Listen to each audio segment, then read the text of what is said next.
An NHL insider reveals that the Toronto Maple Leafs have made a call for a defenseman, and Andrei Kuzmenko is still on the block for Vancouver, and where will he land? We'll break all this down for you coming up on this episode of Hat Trick HQ. But before we get into it, just want to say we're on the road for 3,000 subscribers here on the channel. If you're not subscribed to the channel, make sure down below hit that subscribe button because we'll be here all season long. Keep me up to date on what's happening around the NHL. So if you love hockey, just like me and Mark, make sure to go down and hit that subscribe button. But with that said, let's get right into the first topic of the video today, and that is the Leafs have made a call.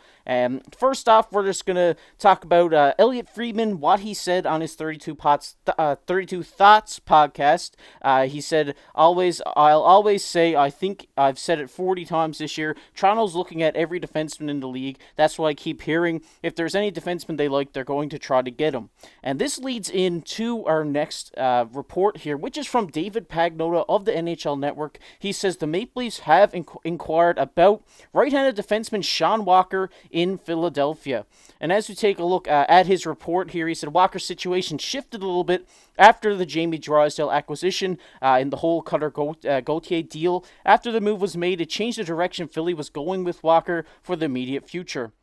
Walker is already generating interest. Tampa is one of the teams that have expressed or at least has internal interest in this player. Edmonton and Toronto have both spoken to the Flyers about Walker's availability. The Devils are another team that is poking around to see what the price tag is going to be for Walker, who is a pending UFA with a solid cap hit at $2.6 million. The price tag right now is a first-round pick. We will see depending on who else is available if a team is willing to meet that price. Cap hit plays a factor. They were supposed to have contract negotiations about the extension, but I am told that halted after the Drysdale acquisition. The expectation now is that Sean Walker will be moved, even with Philadelphia in the middle of a playoff battle ahead of the trade deadline. And Mark, obviously this is a lot of information to digest here, but we did talk about Sean Walker just yesterday here on the channel. I mean, this guy is what the Toronto Maple Leafs need. He is a stay-at-home defenseman. He's a guy who's going to go to battle for you every night. He's going to block the shots. He's going to lay the hits. And this is a guy you really need in a deep playoff run.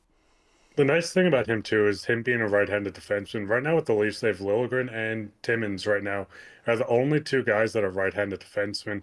So the big thing with this, you get a guy in, he's right-handed. I know a lot of the time Brody right now is playing right D. He played right D his almost his entire career, but a lot of the times catching the puck on the boards with your stick is a little harder when you're playing on your offhand. So it is nice to get a right-handed defenseman into Toronto. I think Liljegren's a guy that's 100% going to be in this lineup from now into the playoffs. But I don't think Timmins is a sure thing. Sean Walker has looked great in Philadelphia. He was on LA. He came over to Philadelphia. He's playing some penalty kill. He played a bit of a power play, but not so much right now. So getting in a guy like this that can play a bit of your special teams, be maybe into your top four, maybe into the bottom four if you want to play him as a third pairing, I think he's an awesome fit for Toronto.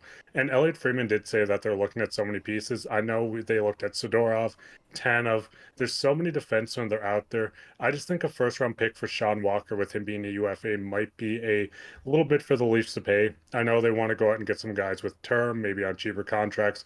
We've seen the Leafs go out and get a guy like Jake McCabe. He was on term. They got him retained. He's been awesome for him. So maybe if they can get a deal in place to get Sean Walker, work an extension, they might look at this. But I think they'd rather use this first round pick on maybe a guy like Chris Tanev. Yeah, I have to agree with you there. I really do think if they throw this first round pick at a guy like Sean Walker, that they definitely will have an extension in place because you don't want to give up that much draft capital just for a 1 year or half a season loan, really for a guy. So I think if you throw a first round pick at this guy, I think that in the talks of the trade there will be maybe a sign in trade, maybe an extension as soon as he gets traded to Toronto. But I feel like something like this will have to happen. But to me, Mark, this is really interesting because we never really hear stuff like this come out about Toronto, about them making calls to other teams. So I really do think that this is serious. Yeah, there's a lot of rumors going around that Treliving was looking at goaltending during the whole Ilya Samsonov saga where he wasn't playing well. We heard the rumors of him making a deal on not only Tanev, but him and Sidorov. So I think it's going to be really interesting to see if he throws out a deal. Maybe another team's like, hey, we'll work on this and see if it escalates. I know the Leafs, like they said, are looking at everything available. Treliving wants to add more to this back end, and I think it's just a matter of time before we finally see them make a move for someone. Yeah, definitely. I think they're, like they said in this article here, they're going to be looking at everybody that's available and kind of go with the best option that is available for them. But right now, Sean Walker is kind of leading the case with Chris Tanev to potentially be traded at the deadline to the Leafs. So we'll keep you up to date on everything that happens here surrounding this Sean Walker trade rumors and stuff like this. So go down and hit that subscribe button if you want to stay tuned on the Sean Walker stuff. But we're going to get into the second topic of the video today, which is Kuzmenko linked to the Blackhawks. And as we take a look here, from Elliot Friedman, he told Donnie and Dolly that the Blackhawks have looked into Kuzmenko. He said they need scoring and might have cap space, but don't want term. Kuzmenko has 1 year left at $5.5 million on his contract. Meanwhile, the Blackhawks have $9.137 million in cap space right now. And he also goes on to say here that Kuzmenko's goal total has seen a significant drop as he scored 39 goals in 81 games last season and has 8 goals in 43 games this season. Joining the Blackhawks could help Kuzmenko regain his scoring touch as a forward and will likely receive top-line minutes along Connor Bedard. Additionally, the Blackhawks could use more top-6 skill forwards on their current roster.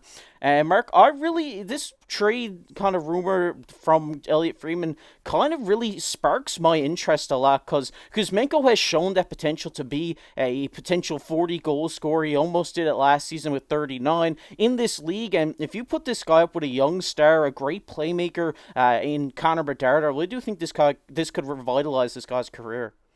The big thing with Kuzmenko, we're seeing the Canucks really flourish, beat out expectations that people thought to start the year. And this is with Kuzmenko really struggling. He's getting healthy scratches. He isn't looking like a half of himself from last season. So you kind of look at this in two ways. If Kuzmenko can turn his season around, I think the Canucks are fully welcoming him to keeping him on this team, keeping him into next year. But the issue with this is if he's not turning it around and this is a year they really think they can go for it, I think moving on from a guy like Kuzmenko to maybe add a second line center that they have been looking for might be the best case. I can't see the Canucks really giving up assets to move off this contract. I think it's more of the thing of maybe moving Kuzmenko for a prospect pick, whatever it might be. Chicago could use top 6, their power play, kind of let him work with Connor Bedard, kind of build chemistry, get his trade value up. Maybe he's traded at next year's deadline or in this offseason. It's a win-win for Chicago if they can get him for cheap.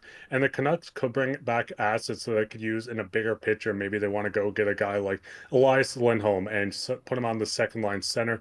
And you can use some of these assets so they don't have to go too far into your own prospect pool or pick pool. Yeah, I definitely have to agree with that. I really think this is what we'll see. This may come out a couple days before the trade deadline if this does happen because, like you said, they get some capital back that they can move at the deadline here, whether it's picks, whether it's a prospect that they can ship off to get a guy like Lindholm, maybe even a guy like Adam Henrique if they feel like he's a guy who's on their radar as well. But I think you said it right. I think that Vancouver are really looking for this second line C right now in Vancouver for their playoff push and for their future. So I really do think that this is what will happen here. It'll kind of be like a situation where we see, Kuzmenko shipped off, and then we'll see the returns of that trade shipped off in another trade to try to bring, a veteran presence at the second line center.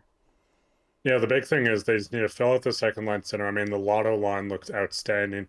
They still have JT Miller, Pedersen. This is a team poised to make a run, clearing up the 5.5 of Kuzmenko's contract to bring in another guy, maybe bring in a couple pieces, maybe another defenseman, right-handed.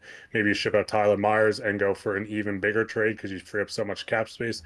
It's going to be really interesting to see if the Canucks really do take a swing at a couple players, make a big run, and hopefully win the Stanley Cup. Yeah, definitely. And like I've said multiple times here on this channel, I'm on the bandwagon. I'm on the Canucks train right now. So I really like to see them make a push for it at the playoffs. And in my eyes, this trade for both the Blackhawks and the Canucks could be a win-win situation. Kuzmenko kind of gets a fresh start with another team, with a young kind of developing team here. He gets placed up with a young Connor Bedard, a guy who's going to be the face of the NHL, and I think this could really help this guy out. He's only a couple of years removed from Europe over here in the NHL now, so maybe getting him up there with a young star like this could really help his potential hit the ceiling. And for the Canucks side of it, like you said, if you get some draft capital back, for this guy. Maybe, even look to bring back a guy that you think can fill out your bottom six in this deal. I know Jared Tenorti, his name has been bouncing around in rumors, but I really don't think we could see that happen. But it'll be really interesting to see what Patrick Allvin and the Vancouver Canucks do here come trade deadline, because I really do think that they'll be active on anything that they can see fit. But let us know down below in the comment section, what do you think about Kuzmenko potentially being moved to Chicago, and what will they get back in return for a guy like this?